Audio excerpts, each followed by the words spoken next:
using the computer audio. This meeting is being recorded. Meeting information button. Pause recording left but in Alt plus C right button. Space. Leaving menus. This meeting is being recorded. Context escape. To move to an item. Task switching documents. Jaws home use. Direct democracy in Switzerland dashboard. Direct democracy in Switzerland dashboard. Print view. Edit.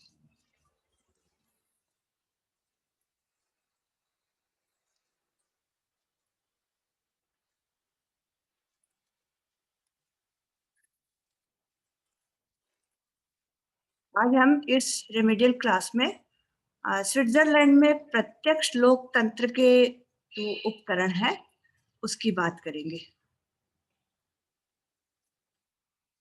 Switzerland का संविधान आप लोगों का पढ़ा हुआ है और उसमें आपने पढ़ा होगा कि स्विट्जरलैंड जो है वो प्रत्यक्ष लोकतंत्र का घर है या लोकतंत्र का घर है, क्योंकि वहां पर प्रत्यक्ष लोकतंत्र के कुछ साधन अभी भी अपनाए जाते हैं। 50 लाख की आबादी वाला देश है, पहाड़ी क्षेत्रों में बना हुआ यूरोप में, और घड़ियों के लिए भी प्रसिद्ध है और वैसे और उसके साथ ही साथ राजनीति विज्ञान के विद्यार्थियों के लिए वो इसलिए अध्ययन का विषय बना हुआ है कि यहाँ पर प्रत्यक्ष लोकतंत्र के साधन अपनाए जाते हैं। तो कौन कौन से अपनाए जाते हैं उसकी बात हम करेंगे आज।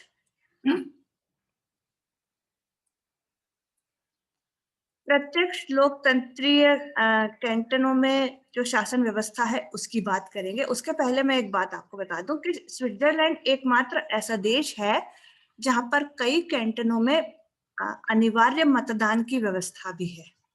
कुछ कैंटनों में तो यहाँ तक है कि अगर कोई वोट देने नहीं जाता तो उन पर जुर्माना किया जाता है। तो ये व्यवस्था भी सिर्फ स्विट्जरलैंड में ही है, वहाँ अनिवार्य मतदान की व्यवस्था की गई है। उसके बाद आपको पता है कि लोकतंत्र जो होता है वैसे दो तरह का होता है, एक प्रत्यक्ष और दूसरा अप्रत्यक्ष, और आजकल ज्यादातर देशों में अप्रत्यक्ष लोकतंत्र ही प्रचलित है क्योंकि प्रत्यक्ष लोकतंत्र संभव नहीं रहा। जनसंख्या की दृष्टि से बड़े बड़े देश हैं, क्षेत्रफल की दृष्टि से बड़े बड़े देश हैं, इसलिए प्रत्यक्ष लोकतंत्र तो संभव नहीं है, अप्रत्यक्ष लोकतंत्र ही ज्यादातर संभव है। और स्विट्जरलैंड में भी अप्रत्यक्ष लोकतंत्र ही है, लेकिन वहां कुछ साधन अभी भी लोकतंत्र के प्रत्यक्ष लोकतंत्र के अपनाए गए हैं। तो सबसे जो अच्छा साधन जिसको वास्तव में प्रत्यक्ष लोकतंत्र कहा जाता है, जो कि प्राचीन यूनान में भी था, यूनानी नगर राज्यों में भी अपनाया जाता था, वो है जनसभाएं। कि वहां पर एक पूर्ण कैंटन और 4 अर्ध कैंटनों में ये व्यवस्था है कि साल में एक बार या आवश्यकता पड़ने पर एक से ज्यादा बार भी सारे लोग इकट्ठे हो जाते हैं। कौन से लोग? जिनको मताधिकार प्राप्त है, वो सब इकट्ठे हो जाते हैं और पूरे साल के लिए वो निर्णय कर लेते हैं कि कार्यकारिणी का गठन भी कर लेते हैं अगले साल के लिए। पिछले साल का बजट भी वो पेश कर देती है पहले की कार्यकारिणी, और भी जो जो निर्णय लेने होते हैं वो सारे निर्णय उस सभा में ले लिए जाते हैं। तो ये इसको लैंड्स जी माइंडे कहा जाता है वहां पर स्विट्जरलैंड में, और जो उसका प्रमुख होता है उसको लैंड्समैन कहते हैं।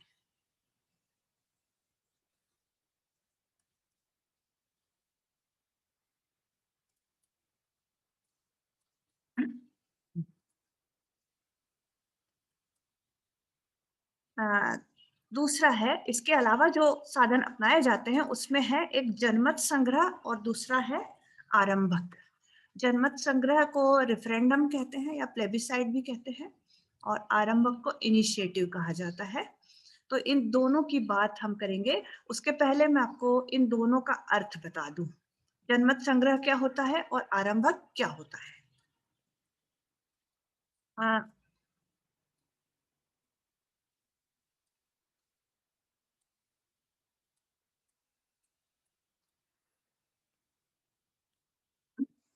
जनमत संग्रह जो है वो ये है कि कोई भी कानून जनता की सहमति के बिना पास नहीं हो सकता। कोई भी कानून व्यवस्थापिका पास कर दे कार्यपालिका के अध्यक्ष उस पर हस्ताक्षर भी कर दे, लेकिन वो तब तक कानून का रूप धारण नहीं कर सकता जब तक कि उस पर जनमत संग्रह ना करवा लिया जाए। तो इसको कहते हैं जनमत संग्रह, और ये दो तरह का होता है, एक अनिवार्य और एक ऐच्छिक। अनिवार्य जनमत संग्रह का मतलब ये है कि जरूरी करवाना ही है, उसके बिना वो कानून बन ही नहीं सकता। और ऐच्छिक का मतलब ये है कि एक निश्चित समय दे दिया जाता है कि उस निश्चित समय के अंदर एक निश्चित संख्या में लोग अगर जनमत संग्रह की मांग कर दे तो होगा, और अन्यथा नहीं करे, वो समय निकल जाए तो फिर जनमत संग्रह के बिना भी वो कानून बन जाता है। तो ये दो रूप है जनमत संग्रह के, एक अनिवार्य और दूसरा ऐच्छिक। उसके बाद जो आरंभिक है, आरंभक जो है वो जनमत संग्रह तो ये बताते हैं कि आप कानून को पसंद करते हैं या नहीं करते हैं। अगर आप कानून को पसंद करते हैं तो हाँ में वोट डालेंगे, और अगर नहीं पसंद करते हैं तो ना में वोट डालेंगे। और आरंभक जो है वो आपको सकारात्मक शक्ति प्रदान करता है कि आप कौन सा कानून बनाना चाहते हैं। जो कानून बन रहा था उसको तो आपने रोक दिया जनमत संग्रह के द्वारा कि ये तो नहीं बन सकता, लेकिन फिर आप क्या चाहते हैं वो बताने के लिए आरंभक की व्यवस्था है। कि आरंभक भी दो तरह के होते हैं, एक होता है सविन्यासित आरंभक यानी फॉर्मुलेटेड इनिशिएटिव, और दूसरा होता है अविन्यासित आरंभक यानी अनफॉर्मुलेटेड इनिशिएटिव। सविन्यासित आरंभ होता है तो पूरा का पूरा प्रारूप कानून का बना करके जनता पेश करती है, और उस पर जन्म संग्रह करवा लिया जाता है। अगर व्यवस्थापिका सहमत नहीं होती तो फिर वो एक काउंटर ड्राफ्ट भी बना देती है कि भाई ये इसमें ये होना चाहिए, फिर उसके जिसके पक्ष में वो जनता वोट करेगी उसी के आधार पे फिर व्यवस्थापिका कानून बना देती है। और दूसरा जो होता है अविन्यासित आरंभक, उसमें सिर्फ मोटी-मोटी बातें एक मोटी रूपरेखा बना करके दे दी जाती है, कुछ आउटलाइन बना करके दे दी जाती है, और उस पर फिर जनमत संग्रह करवाया जाता है पहले, और फिर व्यवस्थापिका उसका पूरा डिटेल्स में बनाती है कानून, और फिर से उस पर जनमत संग्रह करवाया जाता है कि वास्तव में जो जनता चाहती थी वैसा बना कि नहीं बना। तो ये है जनमत संग्रह और आरंभक, दोनों दोनों का अर्थ। अब स्विट्जरलैंड में कैसा है, स्विट्जरलैंड में की व्यवस्था किस प्रकार की है, उसकी बात हम करेंगे। अब स्विट्जरलैंड में जो नया संविधान है, पुराने संविधान में भी थी ये व्यवस्था, नए संविधान में भी है। नए संविधान जो 1998 में बना और 1999 में लागू हो गया, उसका अनुच्छेद 138 से लेकर अनुच्छेद 142 तक प्रत्यक्ष लोकतंत्र के विषय में सारी व्यवस्थाएं की गई हैं।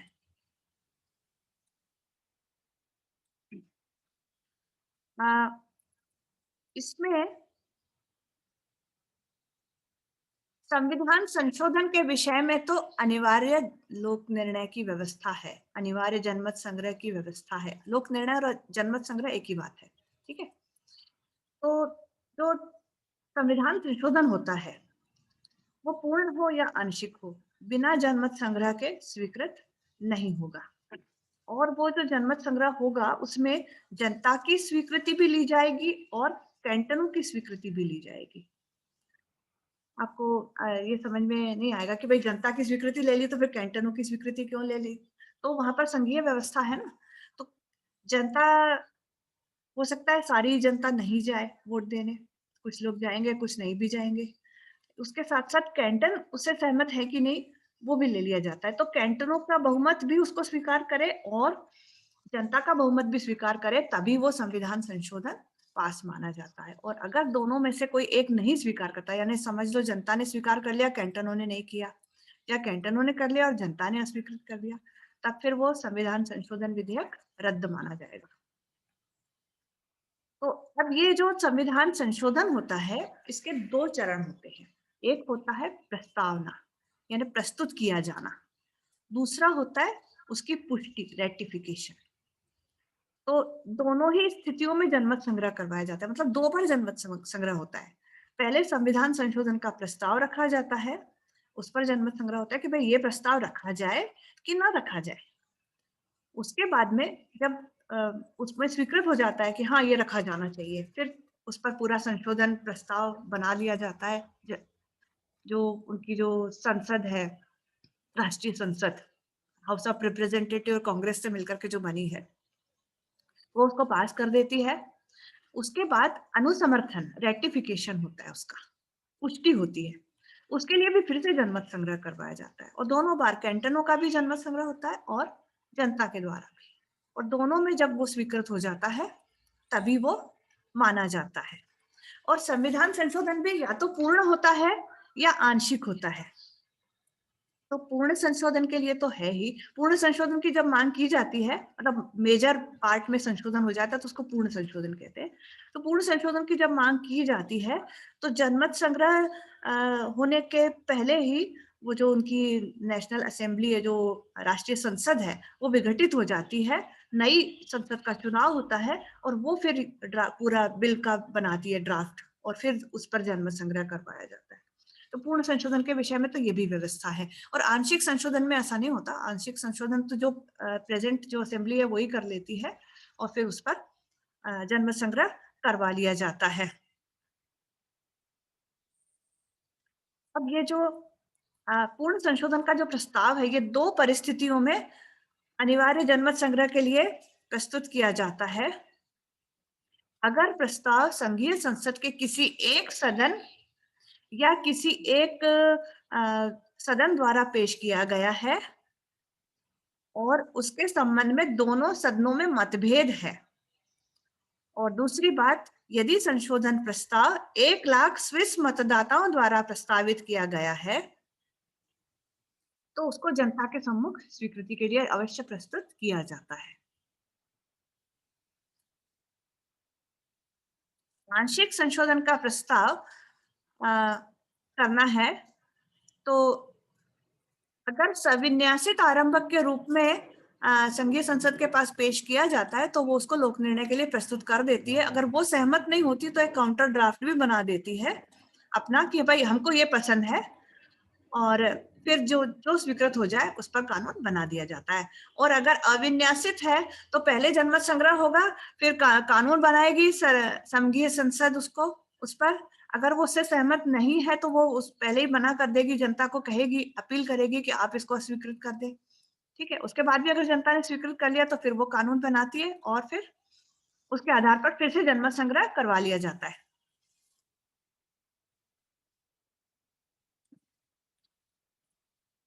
अब इसमें दो बातें और हैं।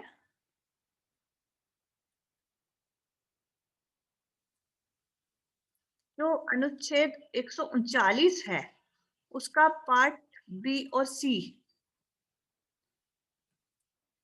उसमें दो स्थितियां हैं जिसमें जनमत संग्रह जरूरी है। एक तो स्थिति यह है कि स्विट्जरलैंड अगर किसी उसका सदस्य बनना चाहे, किसी अंतरराष्ट्रीय संगठन का सदस्य बनना चाहे, तो उस समय अनिवार्य लोक निर्णय की व्यवस्था जरूरी है। जैसे देखो, स्विट्जरलैंड 2002 तक संयुक्त राष्ट्र संघ का सदस्य नहीं बन पाया। आपको आश्चर्य होगा कि स्विट्जरलैंड जो कि इतना सजग लोगों का देश है, वो संयुक्त राष्ट्र संघ का सदस्य नहीं बना। 1945 में संयुक्त राष्ट्र संघ गठित हो गया था, 2002 तक वो सदस्य क्यों नहीं बना? क्योंकि जब भी ये मांग रखी गई जनता के सामने, जनमत संग्रह के लिए प्रस्ताव आया कि स्विट्जरलैंड संयुक्त राष्ट्र संघ का सदस्य बने, तो जनता ने उसको अस्वीकृत कर दिया। 2002 में जाकर के जब जनता ने उसको जनमत संग्रह में स्वीकृत किया, तब वो संयुक्त राष्ट्र संघ का सदस्य बना। तो ये इस स्थिति में जनमत संग्रह जरूरी है। और दूसरी स्थिति ये है कि अगर कोई कानून 1 साल से ज्यादा समय के लिए लागू होना है और वो संविधान की किसी बात को प्रभावित कर रहा है, ये 140 में है, 139 नहीं है। मतलब कोई ऐसा करार किया गया है, कोई संधि ऐसी की गई है, कोई ऐसा कानून बनाया गया है जिसको 1 साल से ज्यादा के लिए घोषित करना है, लागू करना है, तो उसको संघीय संसद द्वारा पारित किए जाने के बाद 1 वर्ष के अंदर लोक निर्णय के लिए प्रस्तुत करना ही होगा। मतलब कोई ऐसा प्रस्ताव जिसको कि ज्यादा समय के लिए लागू रखना है और जिससे संघीय संविधान प्रभावित हो रहा है, ये दोनों बातें होना चाहिए। अब ऐच्छिक लोक निर्णय, अनुच्छेद 141 में ऐच्छिक लोक निर्णय की स्थितियों का उल्लेख किया गया है। 50,000 नागरिक या 8 कैंटन किसी भी कानून पर, जो कानून दिए हुए हैं इधर नीचे आपको इसमें दिख जाएंगे स्क्रीन पर, तो इन सब कानूनों पर अगर 50,000 स्विस नागरिक और या 8 कैंटन्स मांग करते हैं जनमत संग्रह की, और 3 महीने के अंदर 90 दिन के अंदर ये मांग करते हैं, तो फिर उस पर जनमत संग्रह करवाना होगा।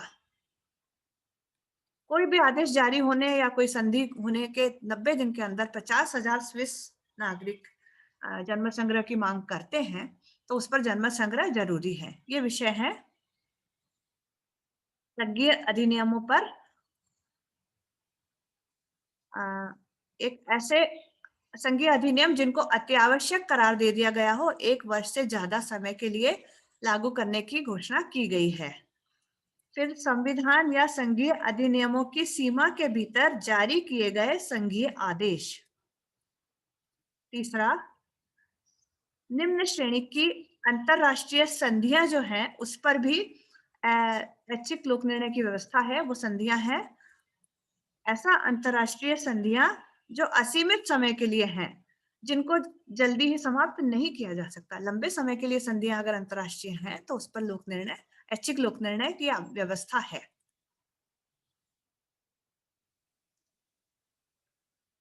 फिर स्विट्जरलैंड के किसी अंतरराष्ट्रीय संगठन में प्रवेश की व्यवस्था है, जैसे कि संयुक्त राष्ट्र संघ है ना। फिर कानून के बहुपक्षीय एकीकरण की व्यवस्था है, मतलब विविध कानूनों को एक करना हो, तो उस समय भी जनमत संग्रह की व्यवस्था की गई है, ऐच्छिक जनमत संग्रह की। और इसमें और भी संधियों को वो रख सकती है संघीय संसद। ठीक है। अब कैंटनों में लोक निर्णय कैसे है? सभी कैंटनों में संविधान संशोधन पर तो है ही लोक निर्णय की व्यवस्था, अनिवार्य लोक निर्णय की व्यवस्था है। 10 पूर्ण कैंटन और 1 अर्ध कैंटन में सामान्य कानूनों पर भी अनिवार्य लोक निर्णय की व्यवस्था है। 9 पूर्ण कैंटन और 1 अर्ध कैंटन में सामान्य कानूनों पर ऐच्छिक लोक निर्णय की व्यवस्था है। और बाकी जो बचे 1 पूर्ण कैंटन और 4 अर्ध कैंटन, वहां तो लोक निर्णय आरंभ की आवश्यकता ही नहीं है, क्योंकि थोड़ी देर पहले ही मैंने आपको बताया कि वहां तो जनसभाएं होती हैं, वहां प्रत्यक्ष लोकतंत्र है, तो जनता की राय तो वैसे ही जान ली जाती है, तो वहां बार बार जनमत संग्रह करवाने की आवश्यकता ही नहीं है।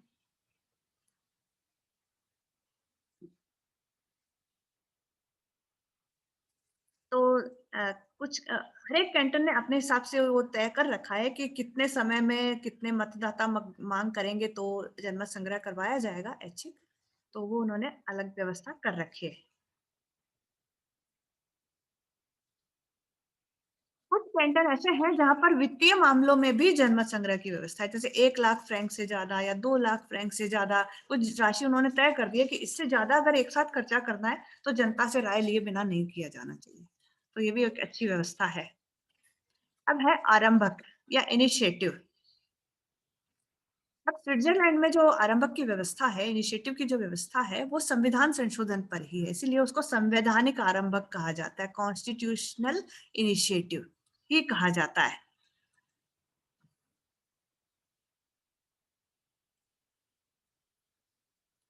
संशोधन, पूर्ण संशोधन हो या आंशिक संशोधन हो, दोनों के ही विषय में आरंभक का प्रयोग किया जा सकता है। तो साधारण कानून के लिए आरंभक की व्यवस्था नहीं है। असाधारण कानून की मांग वो लोग इनिशिएटिव के द्वारा नहीं कर सकते, ये बात क्लियर है। संविधान संशोधन की मांग ही कर सकते हैं। 1 लाख मतदाताओं द्वारा 6 महीने के अंदर, देखो आपने साल भर के अंदर 1 लाख मतदाताओं के हस्ताक्षर जुटाए तो आपकी बात नहीं मानी जाएगी। 6 महीने के अंदर आपको 1 लाख मतदाताओं के हस्ताक्षर, जो स्विस मतदाता हैं उनके हस्ताक्षर सहित प्रस्ताव भेजना होगा। चाहे तो पूरा प्रस्ताव बना करके भेज दें, या कि उसका एक ड्राफ्ट बना लें, एक आउटलाइन बना लें और वो दे दें। आरंभक फॉर्मुलेटेड भी हो सकता है, फॉर्मुलेटेड इनिशिएटिव भी हो सकता है और अनफॉर्मुलेटेड भी हो सकता है, स्विन्यासित या अविन्यासित। तो उस प्रार्थना पत्र पर लोक निर्णय जरूर लिया जाता है। पहले उस पर जनमत संग्रह जरूर करवाया जाता है कि भाई ये मांग 1 लाख मतदाताओं ने रखी है, क्या सारे सहमत है? क्योंकि जनसंख्या तो 50 लाख की है ना, मतदाता उसमें से 45 लाख तो होंगे, 45, 44 या 40 लाख जो भी होंगे, तो बाकी के भी तो सहमत होना चाहिए, खाली 1 लाख से थोड़ी काम चलेगा। तो पहले जनमत संग्रह करवाया जाता है। नवीन अनु संविधान का जो अनुच्छेद 139 है, उसका पार्ट 3, उसमें एक प्रतिबंध है, जनता की आरंभक की जो शक्ति है संविधान संशोधन के विषय में भी उस पर एक प्रतिबंध है। वो क्या है? बहुत इंपॉर्टेंट है, देख लीजिए आप। यदि कोई आरंभक देश की एकता का या अंतरराष्ट्रीय कानून के अनिवार्य नियमों का सम्मान नहीं करता है, तो संघीय संसद उस आरंभक के प्रस्ताव को कुछ अंशों में या पूरे के पूरे प्रस्ताव को रद्द कर सकती है।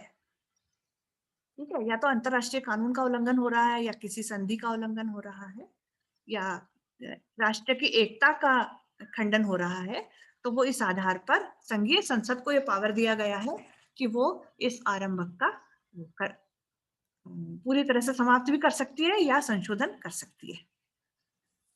तो कैंटनों में इनिशिएटिव कैसा है? जिनेवा में केवल संविधान संशोधन विधेयकों पर ही आरंभ की व्यवस्था है। शेष सभी कैंटनों में संवैधानिक संशोधन तथा सामान्य कानून दोनों के लिए आरंभ की व्यवस्था है। इसका मतलब ये है कि कैंटन अपने संविधानों में मतलब कैंटन जो है वो अपने यहाँ जो कानून लागू करते हैं, तो जनता उसके बारे में इनिशिएटिव ले सकती है, आरंभक के द्वारा प्रस्ताव उनको सुझा सकती है कि वो कानून बनाए। लेकिन संघीय स्तर पर तो सिर्फ संविधान संशोधन के विषय में ही इनिशिएटिव की व्यवस्था है।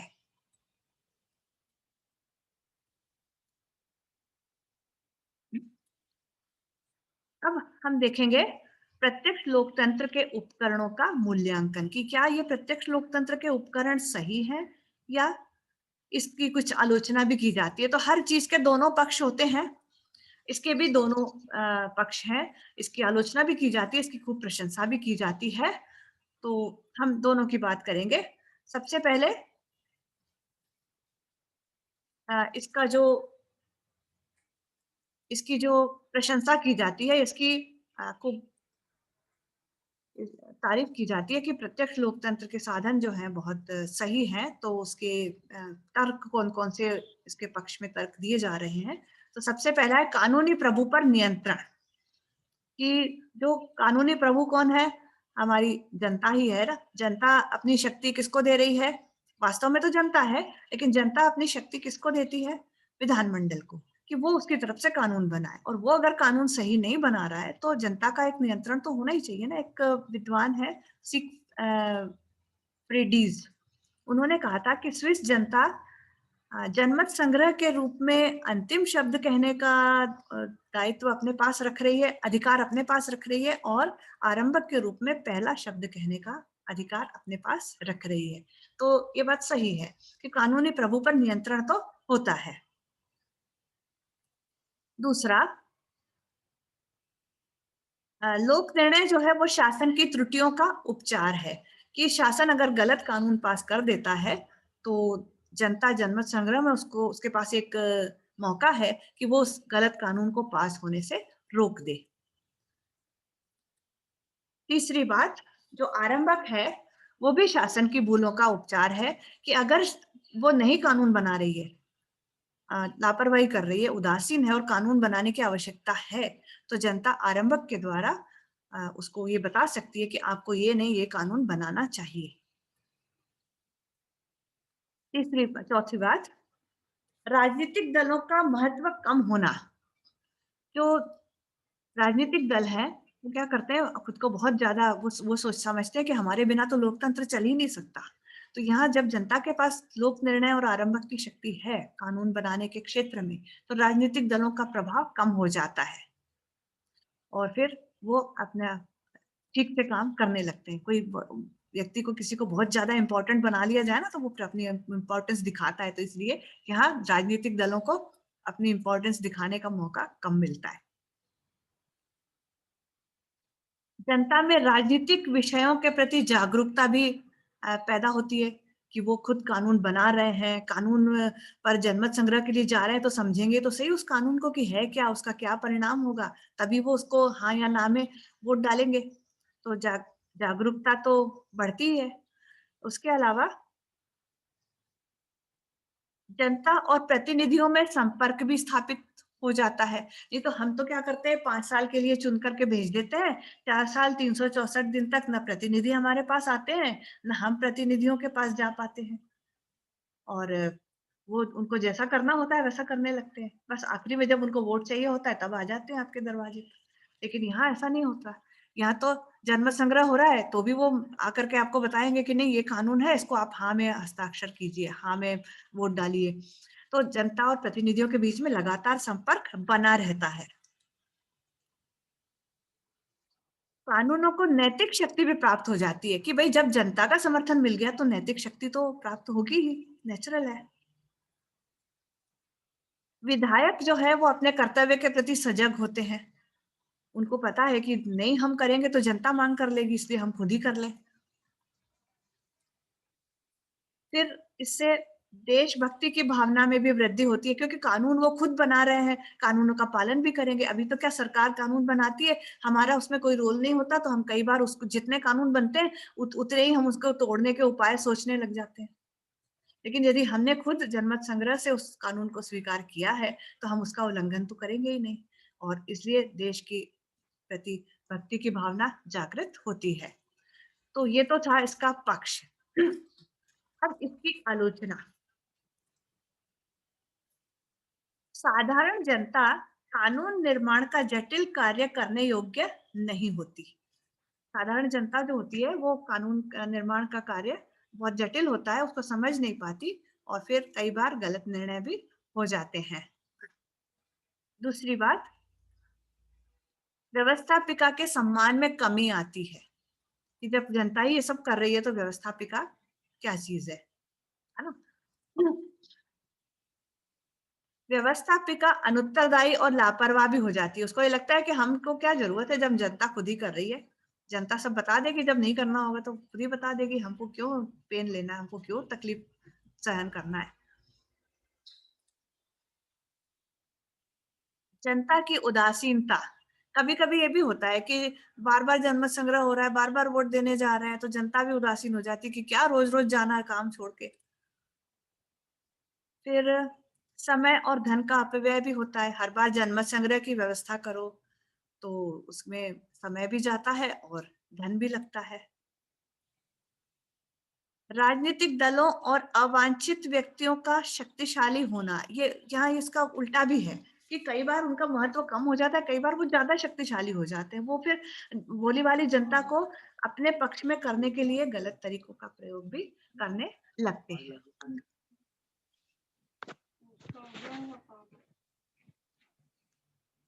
लोक निर्णय में संशोधन संभव नहीं है। मतलब लोक निर्णय में सिर्फ आप ये कह सकते हो कि भाई ये कानून हमको पसंद है या नहीं पसंद है, लेकिन क्या पसंद है वो तो उसमें नहीं बता सकते। तो ये उसकी आलोचना है। फिर ये भी कहा जाता है कि साधारण जनता जो होती है ना वो रूढ़िवादी होती है, यथास्थितिवादी होती है, परिवर्तन नहीं चाहती, तो प्रचलित व्यवस्था को बनाए रखना चाहती है। तो ये भी उसकी एक आलोचना का विषय है कि परिवर्तन के विरोधी होती है। लेकिन देखो स्विट्जरलैंड में प्रत्यक्ष प्रजातंत्र की जो साधन है उसकी वास्तविक स्थिति क्या है वो मैं आपको एक एक फिगर में आपको बताती हूँ कि 1848 से लेकर 1960 तक यानी 112 वर्षों में 76 संविधान संशोधनों पर जनमत संग्रह करवाया गया और उसमें से 51 को जनता ने स्वीकार किया। मतलब स्विस नागरिक जो है वो स्वभाव से रूढ़िवादी नहीं है। स्विस संविधान कठोर है लेकिन नागरिक जो है वो लचीले हैं। एक विद्वान ने कहा, हॉब्सन ने कहा है, वो बिल्कुल सही है कि वहाँ की जनता जो है वो प्रत्यक्ष लोकतंत्र के साधनों को समाप्त नहीं करना चाहती, उनको बहुत पसंद है और इसी यही उनकी सफलता का वो है, राज है कि वहां पर प्रत्यक्ष लोकतंत्र सफल है। तो स्विट्जरलैंड में क्यों सफल है उसके कारण हम देख लें, कौन से कारक हैं जो कि स्विट्जरलैंड में प्रत्यक्ष लोकतंत्र की सफलता के लिए उत्तरदायी हैं। पहले तो भौगोलिक स्थिति, तो उनकी भौगोलिक स्थिति ऐसी है, पहाड़ियों से घिरा हुआ है, वहां दो दो महायुद्ध हुए लेकिन स्विट्जरलैंड पर किसी ने आक्रमण नहीं किया, तो एकदम सुरक्षित है। शांति प्रिय लोग हैं वहां के, शांतिपूर्ण वातावरण है, इसलिए वो संभव है। दूसरी बात, स्विस नागरिकों का चरित्र भी ऐसा है, वो लोग खुद ये चाहते हैं कि जनमत संग्रह और ये आरंभ की व्यवस्था रहे और जनसभाओं की व्यवस्था रहे। तीव्र आर्थिक असमानता नहीं है। हॉब्सन ने कहा था कि धनवानों का धन और निर्धनों की निर्धनता, ये दोनों ही लोकतंत्र को असफल बनाते हैं। तो ये दोनों चीज वहां नहीं है, बहुत ज्यादा पैसा भी नहीं है, बहुत ज्यादा निर्धनता भी नहीं है, निम्न मध्यम वर्ग के लोग ज्यादा है, इसलिए वहां लोकतंत्र सफल है। उग्र दलबंदी का अभाव, वहां पर बहुत ज्यादा दलबंदी नहीं है, जैसे भारत में है, जैसे ब्रिटेन में है, या अमेरिका में भी थोड़ी कम है, भारत और ब्रिटेन में दलबंदी ज्यादा है, तो वैसी वहां पर नहीं है। वो दलीय हितों की अपेक्षा राष्ट्रीय हित को ज्यादा महत्व देते हैं। ये अगला पॉइंट है, राष्ट्रीय हित और देश प्रेम की प्रबल भावना। अगला है स्थानीय स्वशासन की श्रेष्ठ व्यवस्था। तो वहाँ छोटा देश है तो स्थानीय स्वशासन की व्यवस्था अच्छी है और इसलिए भी वहाँ प्रत्यक्ष लोकतंत्र सफल है। फिर वहां पर शिक्षा का व्यापक प्रचार है, लोग शिक्षित होते हैं तो वो समझते हैं हर बात को और कानून को भी समझते हैं और कानून बनाने के मामले में रुचि भी लेते हैं। स्वतंत्र प्रेस जो है वो भी बहुत महत्वपूर्ण होती है प्रजातंत्र की सफलता के लिए, तो स्विट्जरलैंड में वो भी है। व्यावसायिक राजनीतिज्ञों का अभाव, मतलब जो व्यावसायिक होते हैं ना, जो राजनीति को अपना व्यवसाय समझते हैं, तो फिर किसी भी प्रकार से किसी भी साधन से वो पद प्राप्त करना चाहते हैं, तो वैसा वहां पर नहीं है, व्यावसायिक राजनीतिज्ञ नहीं है। फिर है अंतरराष्ट्रीय क्षेत्र में स्थायी तटस्थता। ये 1815 के बाद से स्विट्जरलैंड को स्थायी रूप से तटस्थीकृत मान लिया गया था, तो कोई भी युद्ध होता है तो स्विट्जरलैंड पर कोई आक्रमण नहीं करता, तो इसलिए भी वहां पर प्रत्यक्ष लोकतंत्र सफल हो पाया है। अगर आए दिन युद्ध होते रहते तो फिर नहीं हो पाता, संकट काल के समय ये सब बातें नहीं चल सकती। जन प्रभुता को बनाए रखने की तीव्र आकांक्षा, तो ये भी है कि वो चाहते हैं, वहां के लोग चाहते हैं प्रत्यक्ष लोकतंत्र को सफल करना, तो इसलिए वो वहां पर सफल है। तो ये था अ, मेरी तरफ से, मैंने आप लोगों को पूरा समझा दिया। इसमें अगर आपको कुछ पूछना है तो पूछ सकते हैं।